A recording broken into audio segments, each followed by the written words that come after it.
Last time on episode 6, part 1 of the Pete and Ray Pathways show, Pete and I had met up with Ray Hernandez of Free to talk about his ET experiences and what's beyond UFOs. We left you off posed with this question. How did Free get started?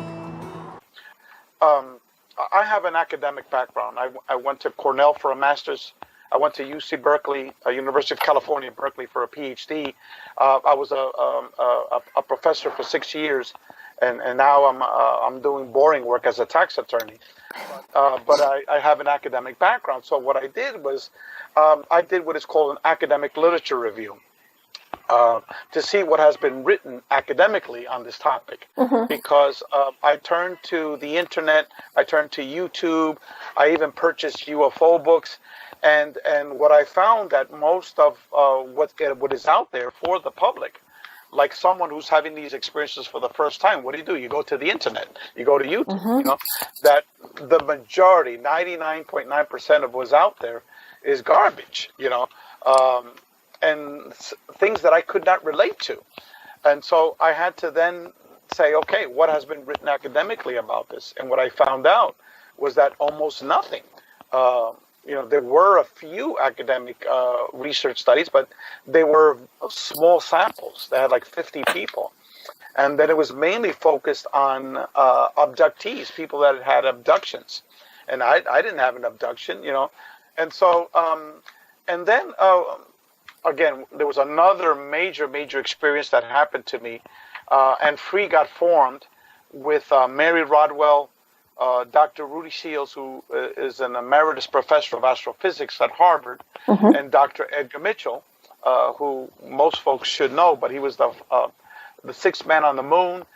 He was on Apollo 14. He started the Institute for Noetic Sciences. He's the father of the modern disclosure movement, et cetera, et cetera, et cetera. He was just a genius. All of us got put together by non-human intelligence over a 4-day period. Wow. Yes. Like synchronicity kind of thing. Yes, it was one thing after another. It all started with an out-of-body experience that I had, that I was given information, I was given a mission, and then all of a sudden Mary Rodwell, that very same day, sends me an email, and she said, "Dear Ray, I'm sorry, I'm responding to an email that you had sent me 6 months ago, but I just received it today." And then I told her, "Well, you ain't seen nothing yet. This is what's happened over the last 6 months, and this is what happened today." And we spoke for 2 hours, and then it was very, very late at night, you know, for me. And then we agreed to continue the discussions. The very next day, Rudy Shields, the professor from Harvard, called me. I didn't even know who this man was. And what happened that Mary had written up a detailed conversation of what I told her. And it dealt with advanced physics, with, the consciousness, all of these things. And so he then called me for me to tell my experience. And then he said that the information that was given to me, that all of what I now call the contact modalities, which are near-death experiences, out-of-body experiences, UFO-related contact, remote viewing, channeling, hallucinogenic, shamanic journeys, et cetera, that I was told, I was shown visually, that humans are researching these topics separately. But in fact, it's one phenomenon. Everything is linked. Yes, it's all linked. It's one phenomenon. And that consciousness is the clue to understand this. And then it gave me a mission of what I needed to do. And then Rudy then went into the detail of this theory that he and Dr. Edgar Mitchell have been working on, called the quantum hologram theory of consciousness. And he says that all of what I told him is indeed all interrelated. And it is one phenomenon. And then he went on to explain the whole, physics of all of that. And then he told me, write down this telephone number. He says, that's the telephone number of my mentor. And I asked him, who's your mentor? And he says, Dr. Edgar Mitchell. Nice. Edgar Mitchell that afternoon, and he invited me to his house the very next day, because he only lived 90 minutes away. And Free got started at his house. And for anyone that's not an experiencer, anyone that has not experienced high strangeness, they'll think that I'm crazy or making it up. But Mary Rodwell has verified this publicly, and Rudy Shields has verified this publicly, that that's exactly how it took place. Well, and then when you sent your research questionnaires out, the data that came in, that's pretty. You had a lot of experiencers.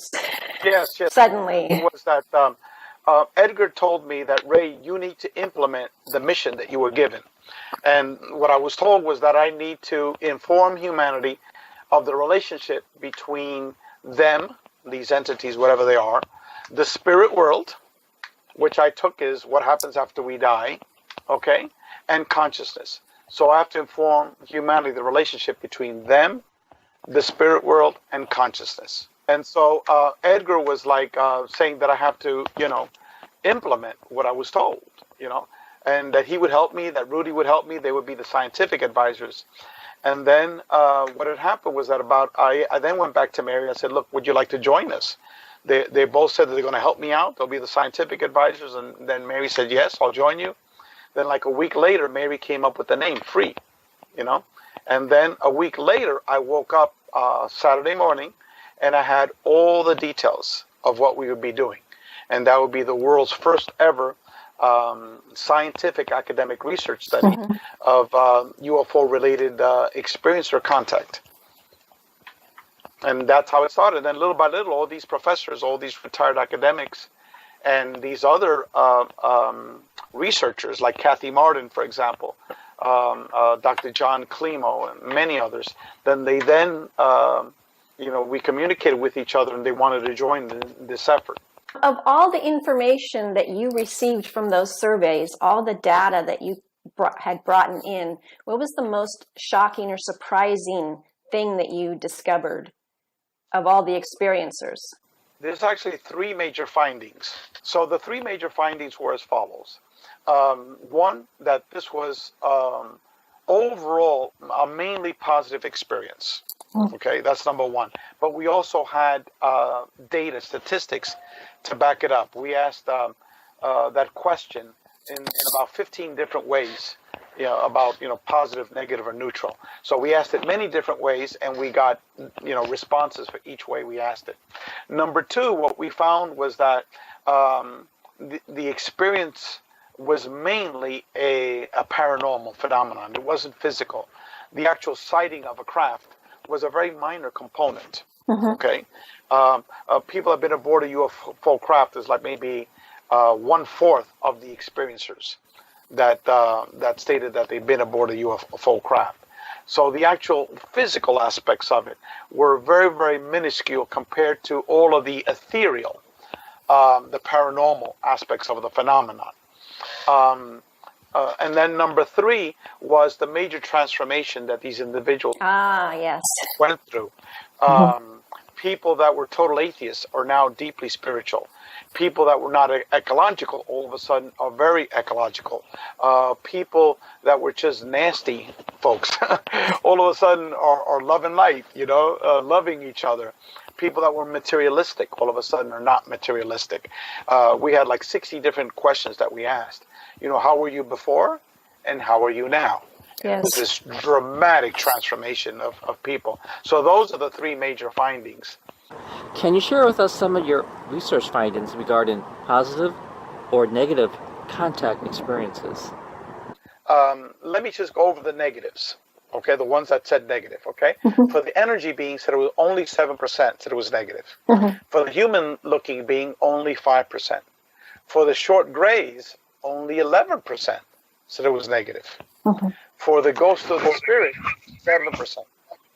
The tall grays was 12, hybrid 6, the reptilian 23% said it was mainly negative. The insectoid was 10, small animal 6, large animal was 9. So the interesting part here was that most of these experiences were not perceived as mainly negative, even the evil, dreaded reptilians. And when we looked at phase 3, the people that wrote out their experiences with reptilians, what we found out for the vast majority of these people was that it was physically imposing, it was physically scary. Right. That's why they said it was mainly negative, because here you have a 7 or 8 foot crocodile head being with a long tail that was 300 to 400 pounds right next to you, people are going to be totally traumatized. Okay. So it's not like they were injured, thus negative. It was just, I'm scared. Correct. Yeah. And then with the short grays was only 11%. Okay. That we also find fascinating because if you see one of these little short grays in your bed, okay, you're going to be totally traumatized for the rest of your life. But what we found out was that most of the people had more than one experience with these entities. Okay. The second experience was less traumatic. The third experience, less traumatic. I have the data somewhere else, but roughly 50% of the people have had more than 10 types of experiences with entities. So by the time you have 10 experiences, you don't perceive them as negative anymore. Right. Okay? Just conditioning. Correct. As a matter of fact, the vast majority of people viewed their experiences as neutral. Okay? As neutral. Okay? The energy being 45% was neutral. And that's how I answered it. My interaction with that energy being was neutral. The healing, that definitely was positive. But in terms of seeing that being, it didn't do anything to me, you know. Human looking was 24% neutral. The short gray was 59% neutral. Okay, interesting. 59% for the short gray. The spirit form was 47%. The tall gray was 56% was neutral. Okay, the reptilian 60% was neutral. Okay, the vast majority of the people that see reptilians, they're staring at them. It's not doing anything to them. So again, this is not 10 people that saw reptilians. This is 368 people. Right, that's a lot. And these are people that haven't had contact with each other. They live in different continents. 100 different countries. So this is what really is going on. Not this information that's circulating in the internet, which is totally rubbish. You guys have compiled all this information and more, and you have a book coming out. I believe it's called Beyond UFOs? Yes. This book titled Beyond UFOs, The Science of Consciousness and Contact with Non-Human Intelligence. It's going to have 11 chapters. One of our chapters is this main article that we're going to be giving for free to audience members to read. So if they like it, they'll say, wow, this is mind-blowing. Let me get the entire book. The rest of the chapters of the book are articles that were written by other academic professors and other researchers that have taken our data and then have written on a specific item. For example, one topic was medical healings. I had a medical healing, and lo and behold, we found out, goodness, I have the data right here, that they were, I believe it was close to 800 individuals that had medical healings. They were almost double the amount of people that had medical healings than people that have had an abduction. Isn't that wow? Yeah, that's very interesting. Very positive. Yeah. So the person that's writing that article on the medical healings is a retired medical doctor, Dr. Joseph Burke. Yes. And he teamed up with Preston Dennett, who wrote a book 20 years ago titled UFO Healings. Oh. And so they had access to all of our data to review what people wrote about their medical healings. And they took 8 cases, obviously with the permission of the person. We had their email, so they corresponded with that person and they gave their permission, and then they had phone interviews with these people. And one of those people is actually a medical doctor, another medical doctor. Nice, wow. Remain anonymous. He had a medical healing. And for most of these people, we've got all the paperwork to back it up.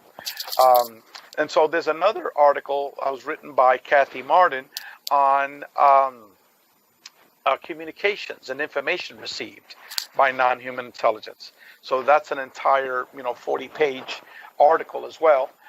We had another article written by Mary Rodwell and she sort of superimposed the research that she had done on the new humans and the data that our free survey is showing as well to buttress her hypotheses that we are being transformed as individuals. And then Rebecca Hardcastle Wright wrote a chapter about the transformation that's taking place of the experiencers. We had tons of data. There's another chapter on the spiritual transformation that's taking place among the experiencers, and that's being done by two authors. One is Reverend Michael Carter, who's an ordained minister. No one better to write about spiritual transformation than a reverend, and he's also an experiencer. Oh, okay. Michael Melton wrote an article about the ecological messages that non-human intelligence are giving experiencers. There's another one on science and physics downloads. So that's just to give you a broad overview. And then the conclusion is being written by Brad Steiger, who is the world's leading author on the paranormal. You know, ghosts, spirits, whatever. He's written, goodness, how many books? Several hundred books. Yes. I forgot the exact number. It's a huge number. A lot. Fighting about the paranormal since the 1950s. Oh, wow. Okay. And his books have sold 17 million copies. So he's writing the conclusion to our chapter. What a great collaboration, you know, and it's not just your everyday UFO book or ET book. It's an academic book. Correct. Yeah. with the data, Yeah. research. Yeah. Most of the people that are writing these articles are all professionals. You know, Dr. Joseph Birx is a medical doctor. Reverend Michael Carter has a master's in divinity from the New York Theological Seminary. The chapter on the science and physics download is being written by Dr. John Klimo, a retired professor, and Susan Manowich, who has a master's degree. So these are all, you know, professionals that are writing these chapters, and it's all based upon our data. So Yes. And then the main chapter is written by academics. Nice. And when will this book be ready, and where can we get this book? Well, we're hoping for the book to be ready by June the 1st. All right. And it's going to be available through Amazon. Just to let the audience members know that this is no one has ever done this before. What you had was, like, for example, in David Jacobs and Bud Hopkins, they wrote their books out on a small number of people that they hypnotically regressed. So that's where that information came from. We did not allow hypnotic regressions because we literally have thousands of people that have taken a hypnotic regression course. So if we allow something that's not controllable, like, for example, I took a Dolores Cannon class, a 3-hour class. So let's say if I started, you know, doing hypnotic regressions for folks, I could be asking a lot of leading questions, pushing people in certain directions and things like that. So we didn't allow that. We also didn't allow lucid dreams because so many people are having dreams and then putting a dream that might not be a technical, you know, lucid dream of an actual experience into the data. It will tend to pollute the data. So we just allowed conscious explicit memory. In phase 3, where people are allowed to write out the details of the experience, we did allow for a hypnotic regression, for a channeling through lucid dreams, etc. But they had to tell us what was the source of that memory. That came through a channeling, that came through a hypnotic regression. So like that, the researchers know where that specific information came from. So we did allow it, but not for the quantitative portions of it. At least for the ufology crowd and for the experiencers, this research study, for the first time ever, documents what is truly going on with the experiencer. Okay, I guess we will wrap it up. Thank you so much, Ray, for doing this interview with us, and it was so good to meet you. Okay, thank you so much, Ray. Have a great day. Thank you, everyone. Bye, everyone. Bye-bye. For Pete's sakes. For Pete's sakes, bye. I want to thank Ray Hernandez for his sharing his experiences. So it's good that we have experiences out there that are sharing their experiences. We have people that are making contact with these visitations. There's data. There's you who perhaps are making contact right now. And it's a fascinating time we live in. Very fascinating.